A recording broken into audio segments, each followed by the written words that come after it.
Are you ready for this week's full moon in Gemini? Want to know more about how it'll affect your sign? Join me, water signs, for a tarot and astrological channel reading. Hey there, Scorpio, sun, moon, and rising sign. This full moon in Gemini will be bringing up your 8th house into focus, and you'll find topics such as shared resources, investments, and transformation coming into view for you. This full moon also features a conjunction with Mars retrograde, so there could be a potential challenge or obstacle emerging in one of these places. Perhaps there is a renegotiation or revision of contract coming up for you, especially if you are borrowing money through a loan or leasing a vehicle of sort. As a result, you're going to find yourself having to become just a bit more emotionally vulnerable during this lunation. Mercury is currently sitting in your 3rd house, and because we have Mercury retrograde beginning here in a few weeks, you're going to find that you're going to have to create emotional communication, emotionally vulnerable communication in regards to these loans or places of investment. The 3rd house also brings our siblings and neighbors back into our life, so you can find yourself having to connect with one of them. Scorpio, this is going to be a time where you're probing and looking for the people who are backing you 100% unwavering with loyalty. Also, another time to consider who are you obligated to entertain and be friendly with because of financial connections or shared investments together. During this time, a neighbor or a sibling might offer you some advice on how you can detach, maybe pay off a loan, and research places where a better investment might lie for you.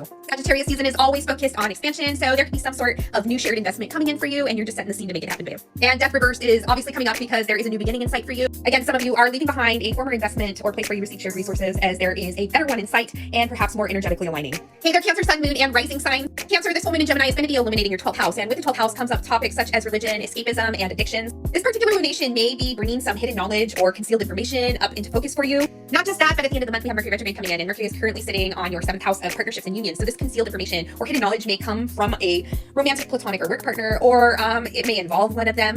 If any of you are involved in 12-step programs like Al-Anon or AA or NA, this is a great time to reach out to your sponsor or to connect with your therapist or counselor and just give a good holiday check-in before you go start visiting anybody. Let them know what you're going through, what you're experiencing, and what you need help unraveling or talking about, especially if it comes in as hidden knowledge that kind of knocks you off your feet. Cancer, there's a chance that you're probably experiencing or going through some very dense and heavy feelings right now, but just a reminder that you will be experiencing a very cleansing full moon coming up here in the next month during Capricorn season. So while it feels dense and heavy, try to remind yourself that this too shall pass. This might be a quiet one for you. I would just stay at home and find a place to cuddle and enjoy some more introspective activities for yourself, Cancer. The 6 of Wands reverse says there is a lack of confidence hanging around you, or it's possible you're taking on way too many commitment. Or Cancer, you could have recently encountered a bunch of new successes but aren't truly appreciating them for what they are. Where do you need to humble yourself and become more appreciative? Hey there, Pisces, sun, moon, and rising sign. This lunation is specifically illuminating your 4th house, which will bring up topics such as your home life, ancestral lineage, and anything tied to self-care rituals or creating a sense of security for yourself, Pisces. Because this lunation also features a conjunction with Mars retrograde, there could be some sort of challenge or obstacle that emerges or shakes up your home life, especially that sense of security. You can find yourself arguing with parents over rent, or even arguing with landlords about staying in your current place or renegotiating what your needs are. It doesn't help that we have Mercury retrograde beginning here in a few weeks, and that's currently sitting on your 11th house. So you're going to be reaching out to your best friends, your communities of support, or even technology, friends online, to help in this situation. When you catch yourself talking to your best friends or any type of specialized support, especially in terms of community, tell them exactly what you need right now, Pisces. You might find yourself having to help them out a little bit too, so that you can keep that reciprocity in the relationships going. For some reason, when I was channeling, I kept getting Ancestry DNA kits or 23andMe coming up. So some of you might be doing DNA during the holiday. The Devil Reverse asks, who are you lashing out at? Or there might be some self-sabotage going on or taking advantage of others for personal gain. Quit being deceitful, Pisces.